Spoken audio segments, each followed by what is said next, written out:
Welcome to Fringe Pop 321, the show that believes the world is stranger than we think, but thinking should not be strange. We are blessed to have Carl Tykra back with us. Carl, we want to continue the conversation. Thanks for being with us again. Hey, it's a pleasure to be with you, Mike. Great. Now, last time we talked a lot about enchantment. For those who missed the first episode, I want you to just say just a few sentences about what enchantment is, but today we want to focus on transhumanism. So if you could, what are we talking about with enchantment, and then what are we talking about with transhumanism? So how those things go together, and that'll get us into where we want to go today. Right. Enchantment is the hope for a sense of connection, a sense of meaning and purpose, the aspect of wonder and mystery. It is spiritual, but not necessarily religious, or so the context of today's culture takes us. It really emphasizes this, this aspect of the we. We are all in this together. We are all seeking a cosmic evolution. It is a we-oriented or community-oriented trend of oneness. Yeah, we are pursuing the end of our destiny together. We're doing this together. We're all becoming one together. That's a transcendent idea. Right, yeah. Exactly. And we're all becoming one together in doing this. And that means that all things need to somehow integrate into the wholeness, including our technologies, including the works of our hands. So how does transhumanism relate to this? And you might want to define transhumanism. Sure. I'll define transhumanism first this way, at a very basic level. It really is the idea that through science and technology, humanity can now direct our own evolution. We can take evolution by its horns, and we can steer it to the direction we perceive ourselves to evolve into. And it really is the search for perfection. It is a search for some way of alleviating illness, bringing about longevity, enhancing humanity, and underneath all that, again, is that ideal of perfectibility. Now, when you use the word evolution, yes, it's easy to think of biology. Right. But a lot of people, when they hear transhumanism, they think technology. They think of machinery. So how do those two things work together? This goes beyond just biology. Definitely biology plays a huge part of it. I mean, and this is where maybe a quick discussion or a quick overview of some of the technology of transhumanism will help people understand. Because you're looking at technologies like gene editing, modifying the genetic code. You are hoping that eventually we can find some way of uploading consciousness, possibly evolving ourselves out of our human shell and into something more long-lasting, whether that be a computer, some type of a coding, or some type of an avatar-based system. It's the sense that we are going to go beyond the failings of our biological construct and find a new construct, a new shell that we can reside within, and hopefully be able to surpass all the problems that we've had in our human history, and rise up and become more than we are as human beings. It's the step between being a human to becoming post-human. And so that's the evolutionary trend. We're becoming post-human. And transhuman is that stepping stone in the hope for attainment of some technological breakthrough that allows us to become more than biological humans. It goes beyond, though, just you or me upgrading ourselves and becoming like, cyborgs or whatever the science fiction moniker is.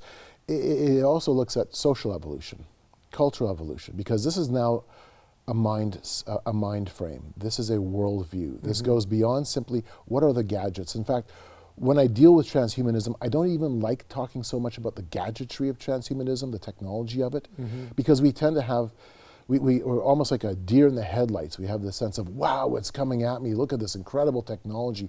What it potentially, that's the important word, potentially can do. And I think so often what we really miss then is what the worldview is. And the worldview underlying it is that we can ascend.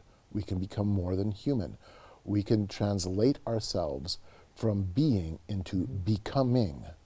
And that's what's taking place. Or the hope that transhumanism brings is that we can become more than human. I think people would probably naturally have two questions, like when did we start down this road, and why would we want this?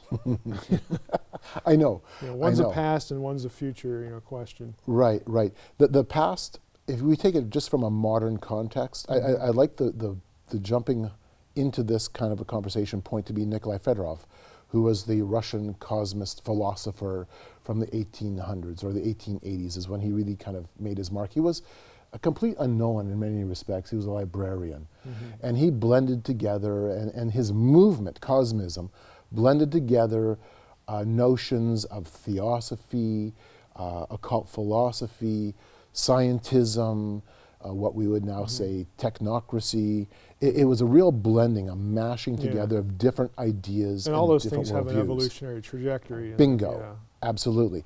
But then he also blended the concept of Christ into this, because he also walked away, or not walked away, but he was situated within a Russian Orthodox reality. That I mean, is Russian. This is that time period. And that being that as Christ resurrected himself, he becomes the model for ourselves to find a way to become resurrected as well. And so following the footsteps of your maker. And, right. It's sort of it's clever enough that I don't want to call it a redefining of the cultural, the Dominion mandate. Right. But it really is putting a new twist on it. And then if take you it that far. Right. And then if you jump forward into the works of Teilhard de Chardin, into the works of Julian Huxley would talk about a new secular form of spiritualism that we would need to embrace would be a transhuman. And he brought that out in one of his essays back in the 1950s. We are looking for a transhuman spirituality, some religion without revelation. That's the kind of the context he would bring it into. Whereas, because again, there's that external character, God, the entity revealing information to us or knowledge. Right, and so then whereas if we're getting rid of that, then we got to get rid of revelation too. Absolutely, we do. Yeah. And then where Teilhard de Chardin brought it into play is the idea of creating the ultra-human through a blending of our science, of our technology, with a new spiritual evolution, a new spiritual worldview. This connection into the higher sense of a cosmic oneness. And so again, it goes back to that sense of monism, oneness. We are all integrating. We are all evolving. And we're helping the universe itself to evolve because we become agents of cosmic evolution. That's the 1950s, that's the 1960s, that's kind of the thinking that went into it. Why do you think we are prone, when we think about the benefits, quote unquote, the benefits to defining our own destiny this way, transcending, being in control of our own revolution and all that. Why do you think the dark side of evolution sort of gets missed or omitted? Because if we embrace evolution as a worldview trajectory, lots of things die off. They become redundant and useless and so on and so forth. They're eliminated, survival of the fittest. So why, other than marketing, is there a reason for that, do you think? Well, and the aspect of the dark side of evolution being that, it's fangs and teeth and blood. Right. Really, that's what it becomes. Yeah. It's ugly. It becomes, we bring about a scientific concept to it, and we end up calling it eugenics. But I think the thing that appeals to so many people with transhumanism is it puts us in the driver's seat. It ultimately puts us in the driver's seat. We claim that we are now the ones in charge. We're no longer pushed by the whims of the wild. We're no longer pushed by the whims of Christendom. We are now taking this and we are shaping it in the image that we want to project. Now, will that happen? How true is it? Is this illusionary? I honestly think that in many respects, the transhuman dream becomes just nothing more than a dream. Yes, there's all kinds of benefits to the dream. I mean, who doesn't want to be cured of certain illnesses Sure. and problems? There's a very practical side to all of that. But there's also a side that can turn that dream into a nightmare, and that becomes a very troubling part of the transhuman discussion. One thing too, though, bringing back around to the aspect of re-enchantment, allow me to read you just a quick quote, Okay, because sure, it go really ahead. brings out that sense of that re-enchantment enchantment with technology. This is from, again, the history of transhumanism goes back, even in its more modern context, back to the 1990s, early 1990s. This is from a workshop at the Esalen Institute, and the Esalen Institute birthed us, really, the Eastern worldview, gave us the Eastern worldview for the West. And the Esalen Institute is located in the Big Sur region of California. This is from a 1993 workshop entitled Machine Dreams and Techno-Shamanism. Is information immortal? What unexplored realms of spirit will we encounter with amazing new forms of computer and electronic hypermedia? New myths will be needed. New mysteries will be encountered. How can ancient models of mind, such as shamanism, Hinduism, or voodoo, help us comprehend silicon-based consciousness? Why are neuroenhancers crucial tools for so many computer innovators? Can humans share an erotic relationship with a machine being? Are Earth spirits at play in fields of photons and electronic spin? A neo-psychedelic subculture is co-evolving with new technologies to reveal glimpses of exotic futures. 1993. Mm-hmm. Yeah. All you got to do is go to the Drudge Report and see Right. half of that paragraph. It's there. Yeah, yeah. I know. We can't escape that, can we? Yeah. So we're looking for the works of our hands to become that act of redemption, to build some form of perfectibility. Yeah, so why would we want this? That sort of answers, that question that I want to say we're lying to ourselves, but we convince ourselves that it won't be this violent, tragic, chaotic process like we would think about evolution today. Right. Because now that we're in charge of it, we're just going to do it better than nature. Now that we're in charge of it, we can direct it to minimize, and I mean maybe there's somebody out there that would use a word like eliminate, but at least to minimize the death and destruction Right. that the whole process is propelled by, the natural process. So we're actually better than nature in that respect. We have more control over the elements. It is a godlike sort of syndrome. To be fair, and I think we have to bring this into it as well, Mike. I have friends who are transhumanists. I have people who I've interacted with who are transhumanists.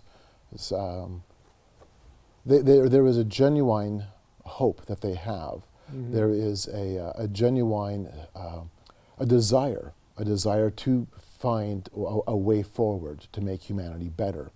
Their motives, they have good motives. There is a motive behind it that does project into something that is beneficial. I ended up having major concerns over what we will do to force transhumanism to become that reality. The things we end up doing with our technologies can be used for good and for evil. And the tendency to be used for evil is very great. And when we are talking about technologies that have the capacity, especially for social engineering, social design, and we have this in our mind that we're on the road to good intentions. Well, the cliche, and it's a real cliche, is the road to hell is paved with good intentions. And I know the transhumanist community itself is really wrestling with how will we find a moral framework? What is the ethical framework?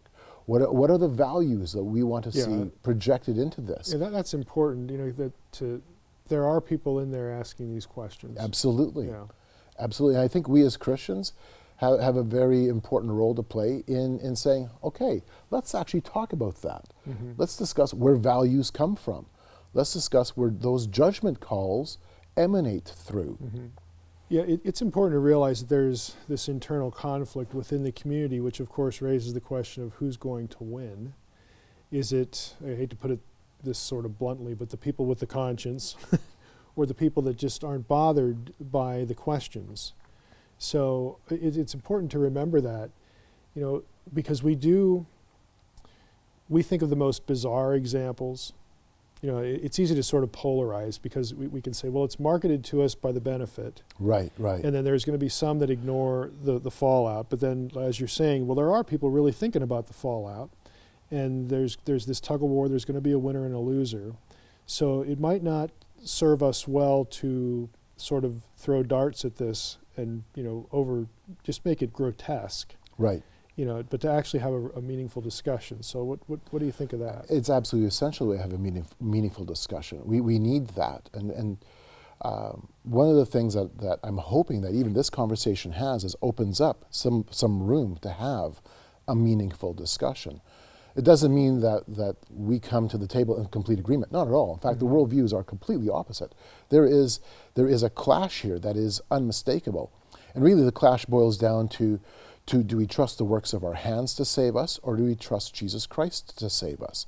Is the work of the cross enough, or is it not enough?